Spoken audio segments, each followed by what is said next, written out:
All right, guys, what's going on? Welcome back to Chris's Sports Corner. Real quick, man. Hope everybody's having a great Saturday, man. It's a beautiful weather, seem like on my area. Hope you guys are experiencing some beautiful weather right now.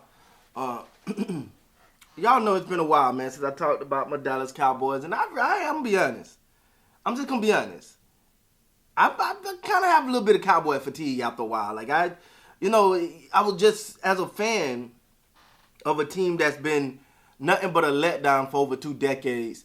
It's been really it was getting hard, man. I was really like overwhelmed by the lack of productivity for so long, and then you get the excuses that is made for this team, but you're starting to finally feel like, all right, Cowboy fans understand where I'm coming from. This is not a place of hate. This is a place of wanting the team to do better. Speaking of wanting the team to do better, the populist consensus, including myself, is believe that Jerry Jones is the problem. Jerry Jones had created an environment of lackluster performance, glitz and glamour, all sauce, no steak.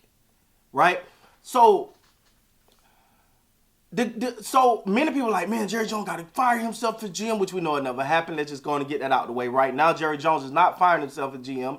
I just don't see it happening. It's for Jerry Jones, it's admitting a failure. And for him, that's just not easy for him to do, especially when you control the outcome or you control what happened.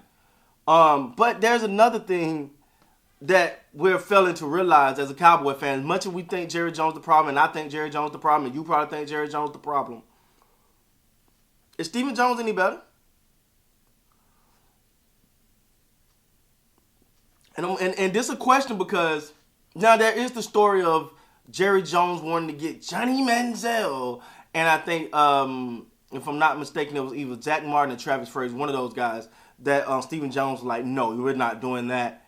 Let's put a pin in that and go get, I think it was Zach Martin, if I'm not mistaken, which turned out to be amazing. An amazing deal.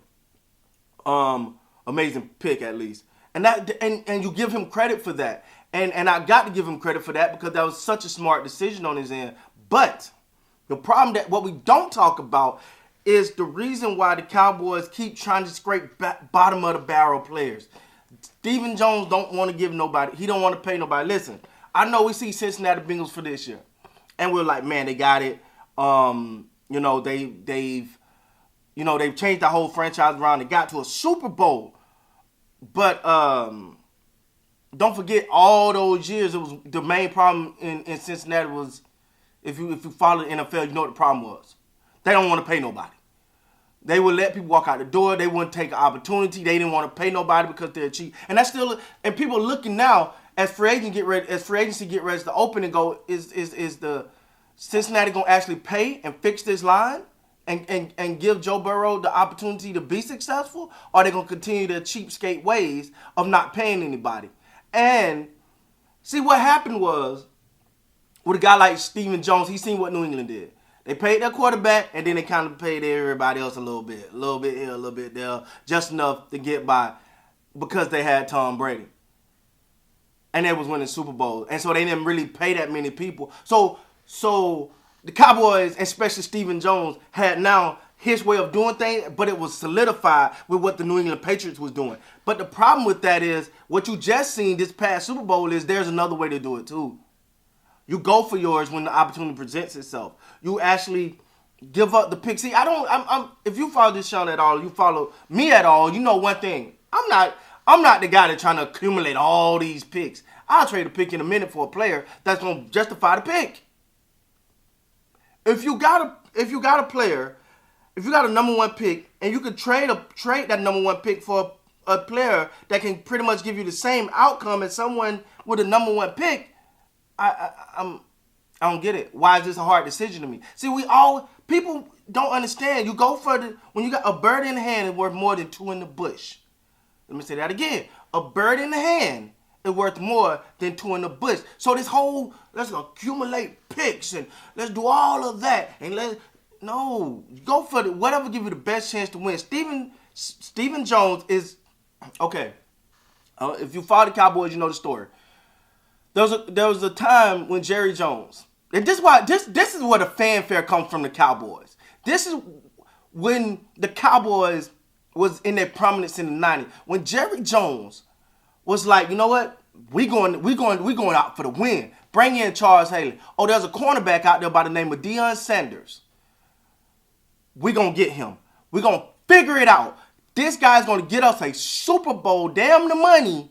He's gonna get us a Super Bowl. He tells the story of he went out and got Deion Sanders, gave him this big contract, came back and told Stephen Jones. Stephen Jones literally grabs him in the chest and pushed him up against the wall. Jerry said, looked at Stephen and said, you're not going to hit me, are you? Because Stephen Jones was worried about, at the time his title was capologist. So he was worried about the money. Stephen Jones was so worried about the money that he didn't want Deion Sanders because he was worried about how the money. Jerry Jones said, we'll take his salary, turn it into a signing bonus, pay him the minimum, give him his money, blah, blah, blah. In the story, Cowboys Super Bowl champions after that.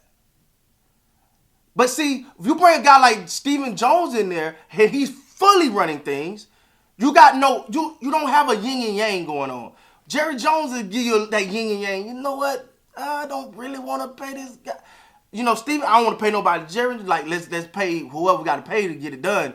And you got those two dynamics. They kind of balance each other out. But when you take Jerry out of that equation, Stephen is the first one to holler hometown discount, which to me is the worst bargaining tool that you could do because now you try to humiliate him in public, not realize that, and especially in the Dak Prescott case, he had all the leverage because you could say you could have went out there and got who? Oh, okay. So, but then you tick the player and his agent off by going out and saying, give us a hometown discount, give us a discount. We got to be considerate. That's a bad tactic in my book. But that's neither here nor there. I'm not sure the Dallas Cowboys are better off with Stephen Jones than Jerry Jones. Stephen Jones fully running things than Jerry Jones. I understand trying to understand the cap, but when you get too far conservative, right? And you're just trying to say, you pinching pennies. You pay this guy a little bit here and this guy a little bit here. Whew, let's make it through this year. See, what you're not putting together a long-term plan. You're just trying to get through this year by putting this person. You don't have no continuity. You're not building on. You don't have a foundation because now you're trying to pitch pennies here, pitch pennies here, pitch pennies here, pitch pennies there, especially on the defense. And that's what scares me. As much as I think that the Dallas Cowboys have created an environment that is just absolutely contradictory to winning. They've created a celebratory environment where everything is roses and peaches, and they're the best things since sliced bread. You got Michael Parsons out here talking about it. The Cowboys just hate us. Everybody that like the Cowboys just hate on the franchise organization. Bring it down a little bit, my guy. You're still my favorite player, but bring that down a little bit, all right? Now, but what I will say is, I don't know. Is Stephen Jones an upgrade from Jerry Jones, or it may be a downgrade, guys? I don't know where we go from here. But, hey, you know what? Whatever it go, we're going to ride this roller coaster, man. With that being said, please like, comment, subscribe to the channel.